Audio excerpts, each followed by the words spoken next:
What's up guys, Houndish here, and today we're back with the vendor and rewards refresh for Destiny 2 on March 14th. And so in this video, we're going to take a look at the full vendor reset for the week. We'll cover new weapons, perk rolls, as well as armor and shaders. On top of that though, we have the Eververse inventory for the week, the Lost Sector rotation and exotic drops, plus a bunch more in the video. So as always guys, I hope you find this one useful, and if you do, feel free to drop a rating down below. But now let's get into it.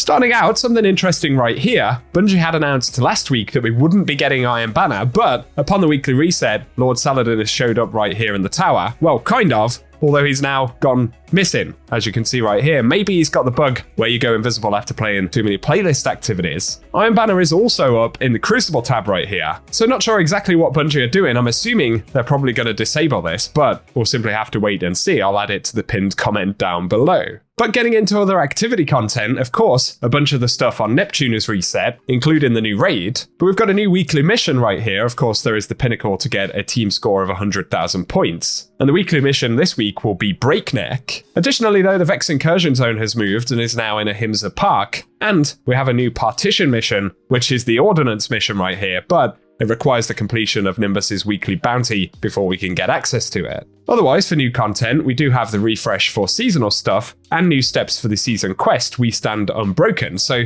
if you want to continue on with that this week, be sure to visit the War Table in the Helm. I will also be checking out a brand new Defiance Battlegrounds with the reset. Over to Banshee though right here, of course he has his featured rewards. Now the weapons on the first page, I believe will reset once again during the middle of the week. Although the weapons on the second page right here will remain the same until next weekly reset, so keep that in mind. For traits on these weapons though, we have the Under Your Skin bow, and this week it has Unrelenting as well as Turnabout. Then we've got the Judgment of Kelgarath once again. This has Genesis and Surrounded this week. Not one of the absolute top tier rolls, but it could be some fun if you've never picked one up. Then we've got Cold Denial with Killing Wind and Eye of the Storm. That might be an acceptable role for PvP in the high impact frame right here, but nothing crazy. There is also Drang Baroque though. This one has Disruption Break and Zen Moment. And once again, we're seeing the class swords right here. For Titans, we've got Crown Splitter, and it has Flash Counter and Surrounded. But moving over to the second page on Banshee right here, we have the Pizzicato 22, an adaptive frame SMG. It has Mulligan and Swashbuckler. Could actually be a little bit of fun. Then we've got the Ovendale FR6 fusion rifle. It's a high impact frame. And it's a stasis fusion right here. This roll has Slideways and Chill Clip. Chill Clip's a pretty good one for this actually. Slideways not being the most popular first trait bonus, but it isn't absolutely terrible by any means, so could be something to play around with. The number right here though has Killing Wind and Wellspring in the traits. And the Pleiades Corrector has Subsistence as well as Sympathetic Arsenal. There's a new sword for the season that he has right here, which is the Nazreddin, and this one has Wellspring and On Guard.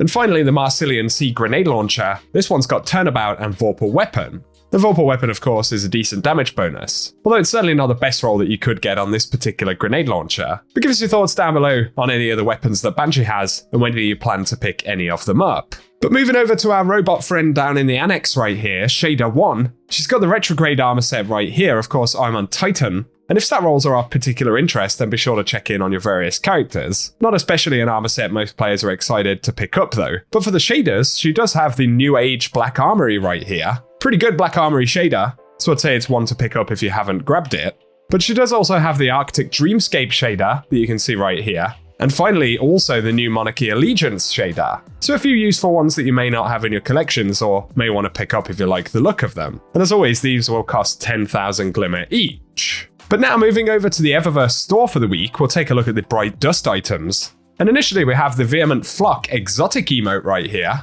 So if you want to be attacked by birds, you can grab that one for 3,250 Bright Dust. Then there is the Surging Current exotic Sparrow from back in Season of the Seraph. This one's 2,500 Bright Dust. But also there is the Vitreous Entrance Transmat effect. And for featured shaders, we have the Seven Sisters shader right here, as well as the Oiled Gunmetal shader. And if you want to pick up either of these, they will be 300 Bright Dust each. Onto the main Bright Dust section though, we initially have the Stress Ball exotic emote. I've never known why the exotic emotes are so much more expensive than other items, but 3,250 Bright Dust. And for 700 Bright Dust, you can pick up the My 10 Gallon Hat legendary emote, which is a pretty cool one. And then we have the exotic ghost shell, the Aoki Fast exotic shell here, and that one's 2850 bright dust. But additionally, there is the motive for Sparrow, which is certainly a rather interesting looking thing, available for 2500 bright dust. But for 2000 bright dust, there's the exotic ship, the Velocimancer, and this week's exotic ornament is the Knight's Elegy, which is a nice ornament right there for the Lament exotic sword. That one's 1250 bright dust. And additionally, there is the thumbs down projection, which is 1500 bright dust this week.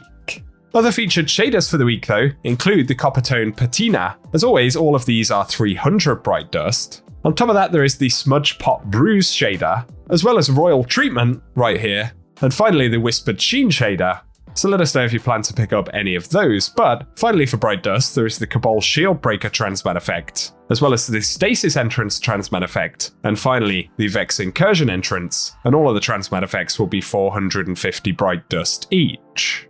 Final couple of mentions right here though. It's worth pointing out that Trials of Osiris will return this Friday with the daily reset. That's going to be the first Trials of the season. But so taking a quick look at Saint 14, he now of course has the ability to focus Legacy Trials gear, so we can see this requires Trials engrams as well as Glimmer and Legendary Shards. And for Legacy focusing, there are a couple of the weapons from Witch Queen era, as well as some from Season of the Haunted. But then we've got the Trials Exile armor, so if you want to pick up some of the older Trials armor, we can farm for stat rolls and things like that here as well. Plus there is the Trials armor set that was introduced with Season of the Splicer. And then in the focus decoding section, there are the featured weapons from this season, as well as the current main Trials armor set, which was from back in Season of the Haunted. Then there are the rank rewards, and the rank 10 reward right here is the Immortal SMG. That's a new Stasis SMG with Keep Away and Killing Wind, at least with the vendor roll. Plus Astral Horizon will be available at rank 16, and this featured roll has Shot Swap and Opening Shot. But of course Trials will still have its featured rewards, which rotate each weekend. So let us know if you plan on jumping into Trials down in the comment section, and once again that will return this Friday. Very finally right here, I didn't mention this in the reset video this week because I didn't think the info was available just yet, but now that we've gone through a full rotation for Lost Sectors, we can see all of the ones that we're going to get this week. So for today, the 14th of March, it's the Excavation Site Lost Sector dropping exotic boots. Wednesday, 15th of March, we'll see Skydock dropping exotic gauntlets. And then we'll get the Quarry on Thursday, March 16th, which will be dropping exotic chest pieces. Our next chance at exotic helmets, though, will be on the 17th of March with the Felion's Rest. Then we'll get the chance at exotic boots in the Chamber of Starlight on the 18th of March. We'll get Perdition dropping exotic gauntlets on the 19th of March. And finally for March 20th, it'll be Bunker E15 dropping exotic chest pieces. So good luck if you are hunting down any of the new exotic armor pieces from Lightfall. And for now guys, that wraps up the video. So